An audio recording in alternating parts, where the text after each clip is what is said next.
সহ বর্তমান অন্তর্বর্তী সরকারের সাথে একটা সমন্বয় হয়ে গেছে, এটা ফয়সালা হয়ে গেছে যে আমরা টঙ্গীর ময়দানে জোর করব এবং প্রথম আমাদের ইজতেমা 31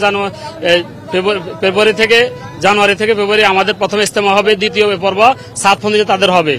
মাঠ আমাদের কাজ করব, মাঠ আমরা প্রশাসনকে বুঝাই দিব, প্রশাসন আমাদেরকে আবার পুনরায় বুঝাই দিবে, আর চূড়ান্ত সিদ্ধান্ত এপ্রিল মাসে হবে।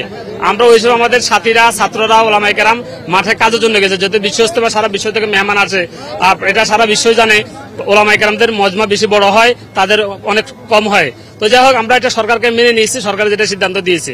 এবং মীমাংসিত জিনিসের মধ্যে তারা অতর্কিতভাবে রাত্রে 3:30টায় অন্ধকার রাত্রে বিভিন্ন দেশীয় অস্ত্র এবং বিভিন্ন বিদেশি অস্ত্র দিয়ে তারা আমাদের সাথীদেরকে জবাই করছে এবং তাদেরকে পার মারছে এবং অনেক সাথী, প্রায় 600-এর উপর সাথী আহত হয়েছে এবং এ পর্যন্ত 7 জন সাথী নিহত হয়েছে আমরা খবর পেয়েছি। এরপরে মুয়াজ বিন নূর, জিয়া বিন কাসেম, ওয়াসিফুল ইসলাম এদের নেতৃত্বে এই অঘটনটা ঘটাইছে। এরা 2018 সালে 1 অক্টোবর মারছে, বিচার হয় নাই।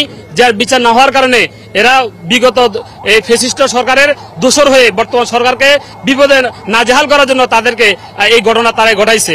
আমরা এটার সমন্বয় এটা বিচার চাই এবং এরা এই দুর্বিসন্ধি অনেক বড় একটা, যেহেতু বর্তমান সরকারকে নাজেহাল করার জন্য বিভিন্ন পায়তারা করতেছে, এটাও একটা ষড়যন্ত্র বর্তমান সরকারকে তারা বিপদে ফেলানোর জন্য। তা আমরা এটা ন্যায্য বিচার চাই এবং আমাদের যে বাইরে শহীদ হয়ে গেছেন এবং যারা আহত হয়েছেন প্রায় 600-এর উপরে, আমরা এটা তাদের কঠোর আমরা বিচার কামনা করি।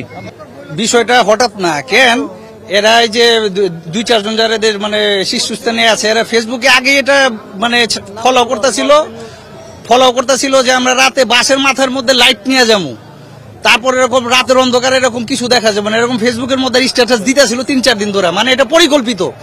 এখন কালকে রাত 11:30 পর্যন্ত সরকারি যারা এখন যে উচ্চ পর্যায়ের কর্মকর্তা আছে, এমনকি হাসনা সার্জিস পর্যন্ত আমাদের সাথে আলহামদুলিল্লাহ কথা বলছে, সমন্বয়করা আলহামদুলিল্লাহ আমাদের সাথে কথা বলছে, আশ্বস্ত করছে, উনাদের সাথে কথা বলছে যে এমন কিছু করে না, আমরা এটা মিটমাট ইনশাল্লাহ কালকে করব। আজকে সকাল 11টা বাজে এটা নিয়ে বসার কথা ছিল দুই পক্ষের, সরকারি পক্ষের থেকে প্রশাসনের লোকরা দুই পক্ষকে আজকে সকালে 11টা বাজে নিয়ে বসার কথা ছিল। এরা সরকারের মানে বৃদ্ধাঙ্গুলি দেখায়া সরকারকে মানে একটা ওই খারাপ সিচুয়েশনের মধ্যে ফেলানোর জন্য এরা রাত্রে 3:30-4টার দিকে হুট করে হামলা করে। আরো অবাক করে মানে ব্যাপার হচ্ছে, ওই সেনাবাহিনী আমাদের পাহারা দেওয়ার চেষ্টা করছে, সত্যি কথা অনেকজন সেনাবাহিনী ছিল, দূর থেকে এত ইটা পাথর মারছে, সেনাবাহিনী সরে যেতে বাধ্য হয়েছে। ভাই সেনাবাহিনীর কোনো দোষ নাই, তারপরে এরা ভিতরে ঢুকে হামলা করে মানে প্ল্যান করে এবারে মারার জন্য আসছে। একটা ঘটনা আপনাদের বলি, একজনের ঘটনা মানে শুনলাম, ঘুম ছিল, ঘুম অবস্থার মধ্যে বুকের উপর উঠে ইটা দিয়ে মানে বুকের মধ্যে মারছে, এরপর অজ্ঞান হয়ে গেছে। পরে ওনার জ্ঞান আসার পর বলতেছে যে আমি মেডিকেল আসলাম কিভাবে। বাকিরা আছে আপনারা 3 তলায় যান, 303-এ যান, দেখবেন মাথা ফাটছে, নাক ফাটছে, ইচ্ছা করে এমন ভাবে মারছে যেন মানুষগুলো মারা যায়। এই লোকিয়া ঘটনা, এরপর আপনাদের বিবেক, জাতির বিবেক, আপনাদের মিডিয়া, বিচার আপনাদের কাছে, বিচার আগে হয় নাই, বিচার আপনাদের কাছে, আর উপর একজন বিচার করবে, এই আমাদের কথা। উনি অসুস্থ, উনি কুমিল্লার থেকে আসছে, আমি ওনাকে জিজ্ঞেস করছি ভাইজান কোথায় আছিলেন, ওই ভাইটা কই, ওর ভাই বলছে ভাই আমরা সাতপন্থীর লোক, আমরা আসছিলাম মাঠে দখল করব, মারামারি করব, নিজে স্টেটমেন্ট দিছে। এই ভাইকে আমি আমার টাকা দিয়ে ওষুধ আইনা দিছি, তো আমি বলছি ভাই আমার সন্দেহ হচ্ছে যে আপনারা সাতপন্থীর লোক, ও স্বীকার গেছে, ওর ভাইও স্বীকার গেছে। উনাকে জিজ্ঞাসা করছি ভাইজান আপনারা কে মারছে, উনি আমাকে নিজে বলছে ভাই আমাদের লোককে আমাদের মেরে দিছে, সাতপন্থীদের লোক সাতপন্থীদের মেরে দিছে। জি জি জি, এই যে এখনো বলতেছে জিজ্ঞেস করি ভাই ভাই ভাই, উনি ভয় পাবে। ছবিটা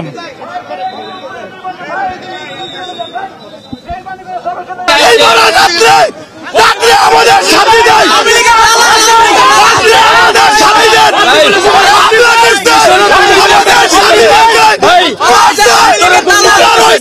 ডকুমেন্ট রোগী আমাদের।